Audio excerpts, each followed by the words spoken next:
Joining us now, pleased to have Richard Haass, the President Emeritus of the Council on Foreign Relations. Richard, it's good to see you as we are beginning to get into the holidays and see this transformation in Syria, and we don't know which way it's going to go. I was talking to Secretary of State Blinken about this yesterday. A moment of great, opportunity, great risk. Obviously, the State Department says a key focus for the delegation's visit today was to ensure a transition to an inclusive Syrian government following the collapse of the Assad regime. What's more striking to you about this aspiration and what they're trying to accomplish right now? Well, it certainly errs on the ambitious side. And look, yeah. I think it's the right thing to try. This is a group, the principal group of many still on the terrorism list. They say they've changed significantly. I think what we ought to do is prove it. Almost the trust but verify line that Ronald Reagan used, or maybe don't trust but verify. And we ought to incentivize them to behave in ways that we think are responsible through offering various types of economic assistance if they agree to respect human rights, to root out terrorists, and so forth. So I think that's one challenge. The other big challenge, by the way, Andrew, is not in Damascus, but is in Ankara with the Turkish government. There you have an ostensible ally that has its own agenda in Syria to be the principal external actor and to basically go after the Kurdish forces and the Kurdish population, which they see, I believe incorrectly, as quote-unquote terrorists and a threat to the integrity of Turkey. So the United States has two challenges: working relations inside Syria, but also working relations with the Turks.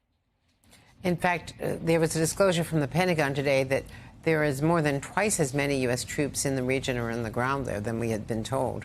And one supposition, from my perspective, is that it's precisely because we're very worried about what the Turks are going to do.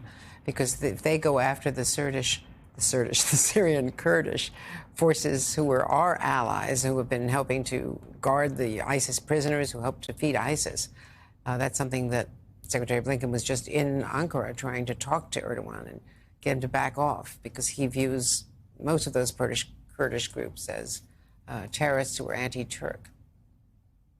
No, and what's related to it is obviously the concern that this vacuum of authority in Syria creates an opportunity for ISIS to rear its ugly head again and to take advantage of the space that's been created by the ouster of what is now the former regime. That I assume explains the more than doubling of the U.S. force presence, which I think took all of us by surprise. The last thing we need is for Syria to again become a principal venue of global terrorism. I wanted to also ask you about Austin Tice.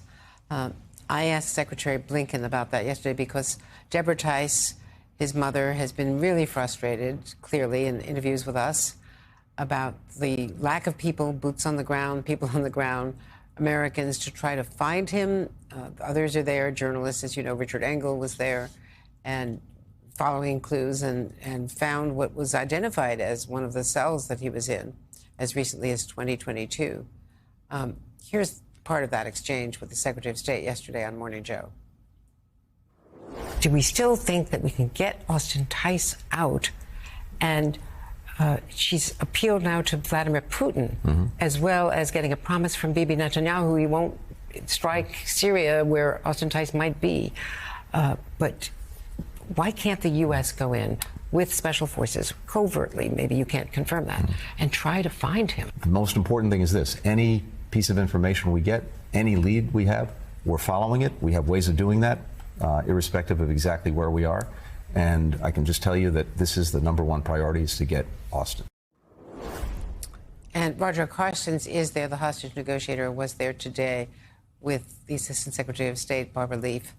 But right now they've got some leads, or they had some leads. Others have non-government groups that were in and working with the Tice family. But the President of the United States said that he is alive, and every indication is that he is. Yeah, I was heartened to hear that. Right. Can't imagine what this young man has been through over the last dozen years. The problem right now in Syria is the lack of central authority. If there were one-stop shopping, we could go to the government and essentially work it with them. Right now, we have no idea, as best I know, who might have him, where he might be, and and so forth. So this is where political contacts are useful. Intelligence will be critical.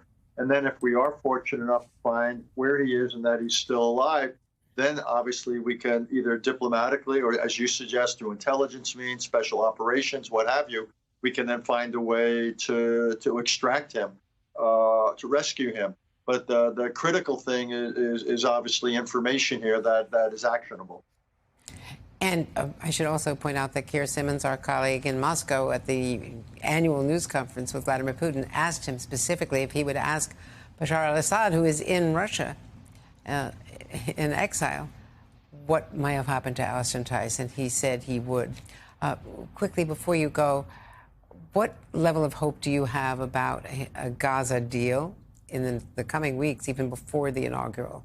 Because, Donald Trump on December 2nd told Hamas online they'll be hell to pay in the Middle East if this doesn't happen. He's been pushing it. Netanyahu told Jake Sullivan, we understand, that Israel is on board because Hamas has made key concessions about Israeli troops being able to stay in those key corridors temporarily, at least not indefinitely. And we know that Bill Burns was in Qatar. Do you think it's maybe going to happen, a hostage release? I think it's coming together. I know the Secretary of State has his hopes, though, under control. A little bit of the analogy of Lucy and the football, yanking it away at the last moment.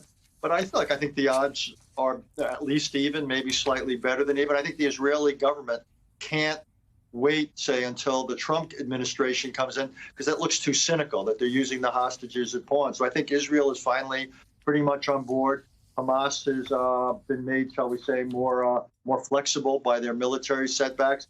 So I'm moderately hopeful, which is not a word I often use in connection to the Middle East, Andrea. Well, I'll take that. Let's leave it there. Richard Haass, my best to you and your family for the holidays. Thank you. And to you.